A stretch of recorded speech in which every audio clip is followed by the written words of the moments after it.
Lots of news today. Hey folks, welcome back to the channel. Your home for all content Lord of the Rings home. They just dropped a bunch of news, lots of updates. We're going to go through it. I haven't read any of it, so this is kind of going to be a live reaction to exactly what the updates we have are. But it looked, just as like a cursory glance, looks like they addressed gold, and they talk about ARWEN and when she's going to be released, which are some of the biggest things. And then they have a massive list of bugs it looks like they fixed. So let's just go ahead and dive right into it. We've heard you loud and clear and have experienced it for ourselves. As of this update, we're introducing a new way to obtain gold currency in-game through the use of gems. That's a little disappointing. It would have been good if there was another way to gain gold as opposed to just giving the whales an option to whale more, but okay.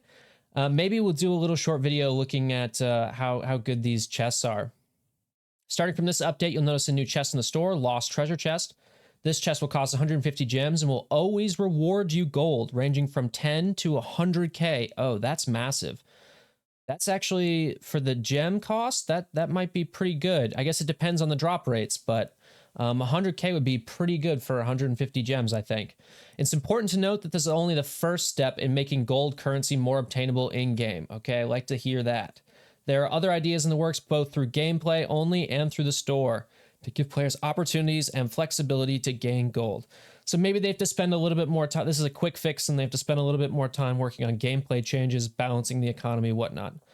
We also hear your feedback regarding gold being too low and purchasable offers in the store. We are currently investigating several possible avenues to address this, as we want to make any adjustments with care and consideration. This will take time. Rest assured that any actions we might take when it comes to offers will take in consideration players who have previously purchased bundles. With the addition of gold in the bonus chest, as mentioned above, and now with the Lost Treasure Chest, we hope this goes towards some way to help alleviate the difficulty in obtaining gold in the game. But this is only the first part to help with the goal on the gold front. When it comes to the economy, we'll tread carefully, as any changes we make now have the potential to I can never say this word, irrevocably change the landscape of the game now and into the future. While it can be frustrating in the short term, agreed, we want to make sure that we're not only solving today's problems, but also not setting up new problems, and setting up the game and player experience on a good course for the future. Also agreed. As these are significant changes, we will be taking the appropriate time and care needed to evaluate options and gradually introduce changes over time. Okay, so gold chest for now. 150, again, it really depends on the drop rate, but if it's a pretty decent drop rate, then 150, spending 150 gems every once in a while on a chest, if you're a free-to-play player, might be really worth it. I know the whales are just going to do what they always do and whale out on this, and this will probably alleviate most of their gold concerns, I think. Let's move on to the next update here. I've kind of segmented it out. Change in character shard locations. I wonder if this is going to have to do with farming stuff for Elrond. Let's look. We wanted to space out the sources of key shadow characters such as Mauher and Grimpa. We anticipate continuing to adjust character shard locations in campaign, so keep an eye out for further changes in the future. So they moved up Nermiri, who I think is the elf healer. It's got like a yellow gold cloak. To 2-1.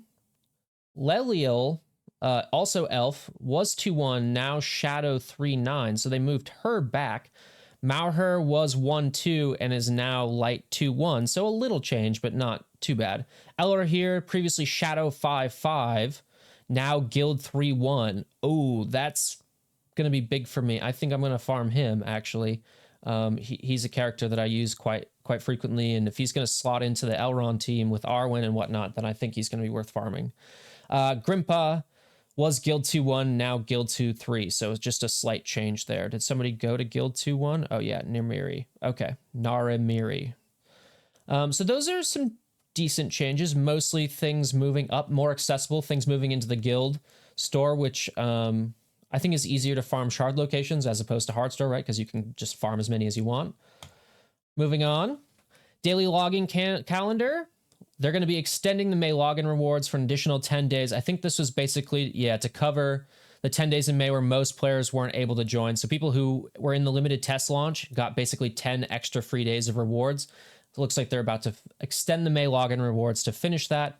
So if you were in the limited test launch, you will be finishing up your May rewards, but if you joined on launch day, they'll just keep letting you get the calendar. So everybody will basically get the same amount of rewards.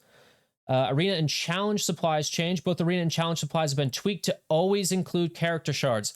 This is really good change because it's super annoying. You'll go like 2-3 days in either of those stores and just not see a character or at all, or definitely not the one you're looking for. So that'll be good to always include something. Yeah, this will also eliminate instances where players can't purchase Halbrad character shards. Okay, that's just a nice welcome bug fix and change. New content update is winging its way to you. Shortly, you may be prompted to restart your game. Okay, so basically this is the big patch. Here we go. ARWEN time starts 10 a.m. June 1st. When is that?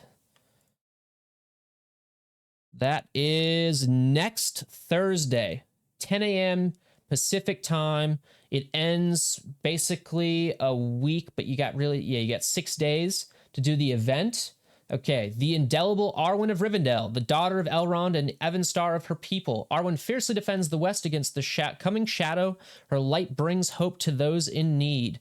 She's finally arrived in your games, and you can obtain her by completing her adventure, The Bitter and the Sweet. So it sounds like this might be some sort of marquee type event that they are used to doing in Galaxy of Heroes. Okay. Those separated by geography and history, the elves of Middle-earth share their desire to fight against darkness wherever they find it. Arwen, her brother Elrahir, and others team up to clear a path across the misty mountains between Mirkwood and Rivendell. That'll be fun and interesting. That'll maybe give us some clues as to future characters as well. Possibly more Misty Mountain teammates. You'll need to be level 30. Seems reasonable in order to access her adventure. Is that the only requirement? It looks like it. So it's just, you just have to be level 30 to unlock her, or to go through her adventure rather. Players will also need to complete tier 4 of her adventure in order to unlock and obtain a 3-star ARWEN to add to your squad. For the very brave, there's also the potential for bonus rewards if you can progress ARWEN to 5 stars. As a heads up, there's a known issue where the rewards during the bitter and the sweet may not display properly, making like it seem there are no rewards at all. This is only a visual error, and all players will receive rewards upon completion. This issue will be fixed for the next character adventure. Okay, here are the rewards. So you get 25, 25, 25, 25 after tier 4, then you unlock at tier 3, or it's 3 stars rather. Tier 5 is 10 times luminous crystals 2. Is that the purple one? 500, sorry, I misread that. 50k gold, 50k character XP. And for tier 6, it's 10 times the epic ability materials, and 500k gold, which is insane, and 250k character XP. So my guess is that you will need to have characters at a certain star level to advance to different tiers here. So for tier 5, you will have to have all 5-star characters in your squad. Tier 6, you're going to have all 6-star characters in your squad. Okay. I think tier 5 and 6 will be pretty important. That's a lot of rewards. I still don't think that ARWEN is going to be the part of the unlock requirements for Elrond. But if she was, this is going to be a big, big gate for people. They don't mention when this event would come back around either. But overall, that's pretty exciting. Next week, then you have a little bit of time to prepare, kind of get your squad up. New chapters for Light and Shadow. 2 new chapters have been added to the Light and Shadow campaigns. Okay. Along with all new text, dialogue, and story for you to discover. As always, exciting new rewards await those embarking on adventures in Chapter 6 of the Light and Shadow campaign. Okay, so you can't go past Gear 8 right now, so I'm not exactly sure what's going to be there. But I guess we'll see. The story so far. Light and Shadow Campaign, Shadow Campaign Chapter 5 Normal and Light Campaign Chapter 5 Hard have been tuned slightly. tweak the difficulty. I assume that means they probably lower the difficulty. Those are pretty hard. You can also expect the following changes to the bonus chest. Sam Gamgee character shards been removed from the bonus chest. Every time I would get a bonus chest, it was like 1 out of 3 I was getting Sam Gamgee shards. I was like, I don't even need to do the Road to Rivendell event because I'm just going to slowly farm him from bonus chests. Gear and gold now drop from bonus chest. Also a very, very welcome change. Okay. An additional character shard now drops from the chest. So we get 2 character shards. Not sure if it's the same character or if it's 2 different characters. Gear and gold every 4 hours. That is awesome. It's those slight changes that add up over time. If you're pretty disciplined about going in, making sure you get your bonus chest, then that stuff adds up over the lifetime of these games. With the addition of gold in the bonus chest, this will be a not insignificant way to gain gold through normal gameplay means. Speaking of gold, improvements and bug fixes contained in this update. All right, this is just the laundry list of bug fixes. Typographical, clarified text. Let me just kind of scan this. Just fixing different, gameplay error bugs. Incorrect enemies, translation stuff, dialogue, clarifying language. Fixing text to match how the gameplay is. Tom Bombadil was not displaying dialogue, and now he is. I'm wondering if they're gonna fix. I get this bug every day where basically it thinks I can make a gear piece and it gives the green plus sign, but I can't. Or like if you have the gear requirements, but you don't have the gold, it'll say, oh, you can make all of these, but then you click on it, it doesn't do anything because you don't have the gold. That's kind of annoying. I'm not sure it fixed any of that. Okay, just fixing more ability descriptions. May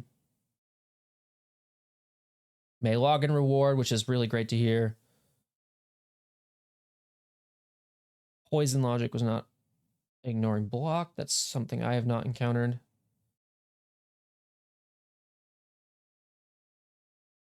Fixed an issue where killing a goblin in many locations across campaigns and adventures would lower the health of other enemy goblins. Sorry.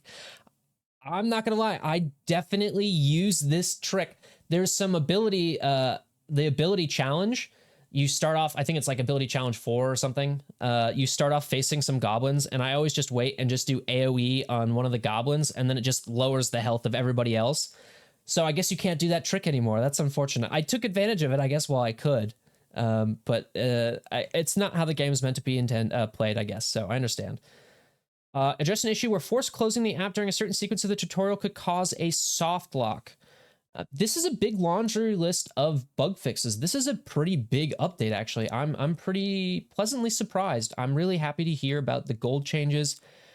I am very curious to see what ARWEN's event is going to look like, especially if it requires star levels to do those higher up stages, and how this is going to feed into Elrond unlock requirements. Anyway, let me know what you think. What do you think is something they still need to change? And what are you most excited about coming up here?